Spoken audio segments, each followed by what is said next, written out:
19 वर्षीय आयुष कोमकरच्या खून प्रकरणात आत्तापर्यंत 12 आरोपींना अटक करण्यात आली होती आणि या खून प्रकरणात 13 आरोपींवर गुन्हा दाखल होता। मात्र कृष्णा अंदेकर जो आयुष कोमकर ज्या मुलाची हत्या झाली त्याचा मामा अद्याप पोलिसांच्या हाताला लागत नव्हता। मात्र आज सकाळी कृष्णा अंदेकर स्वतः समर्थ पोलीस स्टेशनला आला आणि पोलिसांना शरण आला। त्यानंतर समर्थ पोलिसांनी या कृष्णा अंदेकरचा जो ताबा आहे तो गुन्हे शाखेकडे दिला होता आणि गुन्हे शाखेने आज या कृष्णा अंदेकरला न्यायालयात हजर केलं होतं। विशेष मोकोका न्यायालय जे असतं त्यामध्ये कृष्णा अंदेकरला हजर केलं होतं। खरं तर अंदेकर टोळीवर यापूर्वीच या गुन्ह्यात जेवढे आरोपी आहेत त्यांना मोक्का अंतर्गत त्यांच्यावर कारवाई करण्यात आलेली आहे आणि त्यामुळे आज कृष्णा अंदेकर पोलिसांना शरण आल्यानंतर पुणे पोलिसांच्या गुन्हे शाखेने कृष्णा अंदेकरला विशेष मोकोका न्यायालयासमोर हजर केला आणि जी सुनावणी झाली ती खरं तर महत्त्वपूर्ण सुनावणी झालेली आहे आणि यामध्ये सरकारी वकील आणि आरोपीच्या वकिलांनी जी बाजू मांडलेली आहे ते समजून घेणं खरं तर महत्त्वाचं आहे। यामध्ये सरकारी वकिलांनी जे दावे केलेले आहेत, जे न्यायालयात जी बाजू मांडलेली आहे ती महत्त्वाची आहे। आयुष कोमकर खून प्रकरणाचा सगळा कट जो आहे तो कृष्णा अंदेकरनं रचल्याचा सरकारी वकिलांकडून दावा करण्यात आलेला आहे।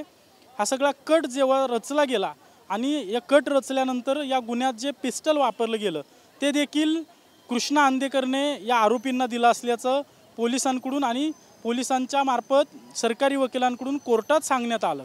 खरं तर हा कट नेमका कुठे रचला गेला यासाठी पिस्टल जे कृष्णा अंदेकरनं दिलेलं आहे ते पिस्टल नेमकं कुठून आणलं या सगळ्या बाबींचा तपास करायचा आहे आणि कृष्णा अंदेकरचा आर्थिक व्यवहार देखील पोलिसांना तपासायचे आहेत। ज्यावेळी हा खून झाला त्यावेळी यातील काही आरोपी जे आहेत ते फरारी होते आणि त्यावेळी कृष्णा देखील पोलिसांना सापडत नव्हता।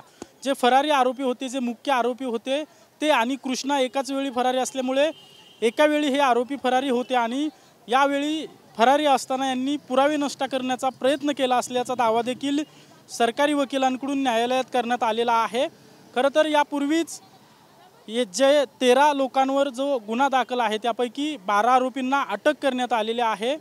त्यातले काही आरोपी गुजरातमध्ये सापडलेले आहेत, काही आरोपी बुलढाण्यात सापडलेले आहेत। मात्र कृष्णा अंदेकर जो आहे तो पोलिसांची गुन्हे शाखा कृष्णा अंदेकरचा तपास करत होती। मात्र कृष्णा अंदेकर पोलिसांच्या हाताला लागत नव्हता। मात्र आज स्वतःहून कृष्णा अंदेकर जो आहे तो पोलिसांना शरण आला। त्यानंतर आज कोर्टात हजर केल्यानंतर कृष्णा अंदेकरांच्या वकिलांकडून कृष्णाची बाजू मांडली गेली की यामध्ये सर्व आरोपी जे आहेत ते यापूर्वीच अटक केलेले आहेत, सर्व आरोपींचा तपास केलेला आहे आणि कृष्णा अंदेकर जो आहे तो स्वतः पोलिसांना शरण आला आणि तो शरण केव्हा आलाय तर त्याला जेव्हा कळलं की या गुन्ह्यात त्याचं नाव आहे त्यानंतर त्वरित तो पोलिसांना शरण आलाय अशा प्रकारचं आरोपीच्या वकिलांकडून सांगण्यात आलं आणि त्यामुळे कृष्णा अंदेकरला पोलीस कोठडी न देता थेट न्यायालयीन कोठडी द्यावी अशा प्रकारची मागणी आरोपीचे वकील अर्थात कृष्णा अंदेकरच्या वकिलांकडून करण्यात आली होती। मात्र याला विरोध जो आहे तो सरकारी वकिलांकडून केला गेला आणि सरकारी वकिलांकडून महत्त्वाच्या ज्या बाबी समोर आणलेल्या आहेत त्या पहिली बाब अशी आहे की आयुष कोमकरचा खून करण्यासाठी हा सगळा कट जो आहे तो कृष्णा अंदेकरनं रचला होता। त्यानंतर या गुन्ह्यात जी पिस्टल वापरली गेलेली आहे ती पिस्टल देखील कृष्णा अंदेकरनी सदरच्या आरोपींना पुरवलेली आहे।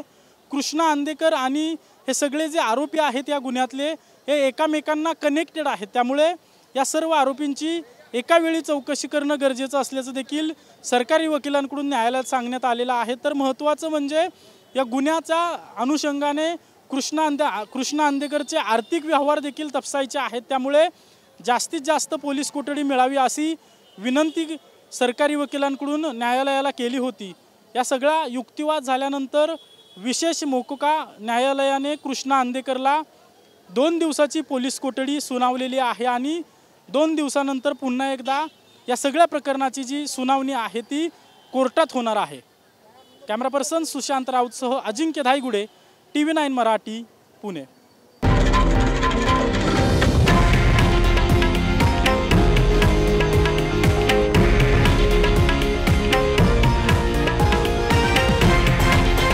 हे आहे देशातील नंबर 1 न्यूज नेटवर्क आणि आपण पाहत आहात TV9 मराठी, एकमेव।